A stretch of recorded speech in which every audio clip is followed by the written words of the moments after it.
Madam Speaker, I'm going to summarize this debate through three main questions.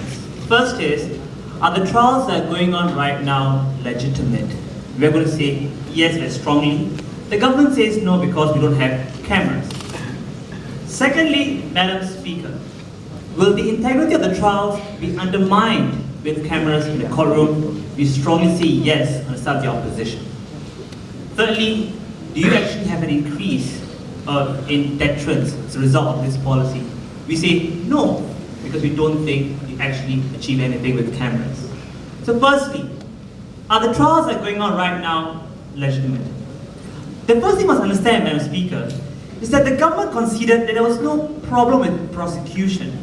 We're going after every corrupt officials, and the trial process doesn't disfavor the innocent, so things are going fine and dandy. The only problem they seem to have is that Malaysians need to have more faith. But then the question was, faith in what? What exactly were you trying to increase faith with regards to? Were you trying to have faith increase with regards to the fairness of the trial proceedings?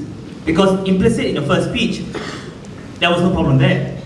Or was it faith that in the Malaysian government's pledge to weed out corruption?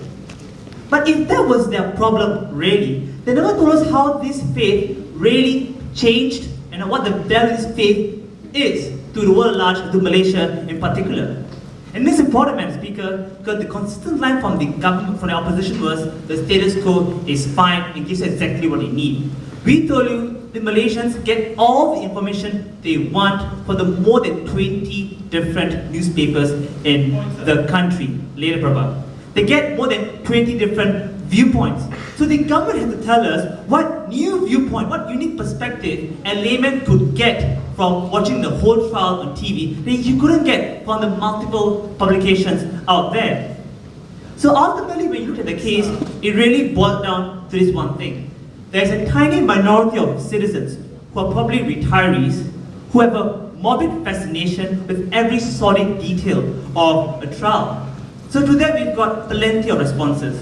We told you, Madam Speaker, firstly, they're very few, and we don't think a minority of people justifies risking the integrity of a trial. And secondly, we will ask, why can't this minority attend the trials in person if they're really very interested in being present at every single minute of the trial? I mean, trials are open, right, to the public, they can walk in. Thirdly, we ask the POI, these laymen don't even understand half of the court rules. That's why we have lawyers, Madam Speaker. It's a very technical thing. You spend hours, most laymen fall asleep because it takes too long to get through every single piece of evidence. But last thing I would say to this particular argument, Madam Speaker, is that skeptics will always remain skeptics. That's the nature of citizens, especially in a democratic country like Malaysia. People will always have their own opinions and it's allowed to change whether or not they get to watch a trial. So they have to show us what this increased faith would be and what value it would result and how valuable it would be to the integrity of the justice process. And we say we now saw that change. Yes, yes, opening. Your entire extension on how it distorts justice is dependent on how much information is accessed by the public. Your opening went out and showed that there is more than enough information out there. Wouldn't that already distort justice? No. The extension was really about the judge's reaction, and I'll tell that how so in the second part of my speech. Will the integrity of the trials be undermined? We say yes. Because you have to understand, Madam Speaker, the nature of these judges. We told you very clearly in closing that they don't have lifetime tenure in Malaysia in general. They come from the Malaysian legal service, and thus, at the Attorney General's discretion, they could become, for example, public prosecutors, they could become government legal advisors, they could be involved in law reform. There's a whole variety of positions in the legal service that they could be assigned to at the discretion of the Attorney General discretion. And the important thing to note, Madam Speaker, that there's a prestige attached to being a judge and remaining a judge because you get to do a very important thing. You decide the fate of people right in front of you, and thus there's a huge status attached to that. And thus that means these judges have a vested interest in remaining a judge.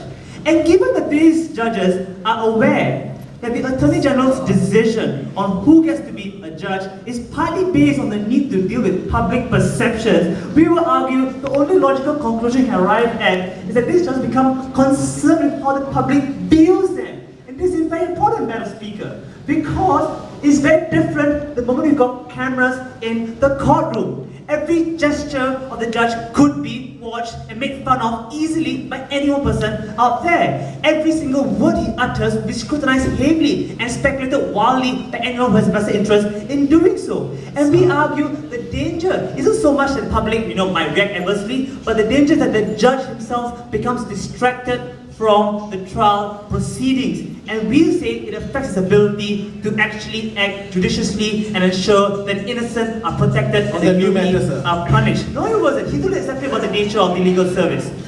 And this point, Madam Speaker, because in Malaysia, trials are decided by just juries, by judges, and there are no juries at all. And we say it's different from parliaments where no one gets tried. No one in parliament, has his fate decided at the hands of 5 politicians. That happens in trials, and that's why harm occurs. Sit down, sir.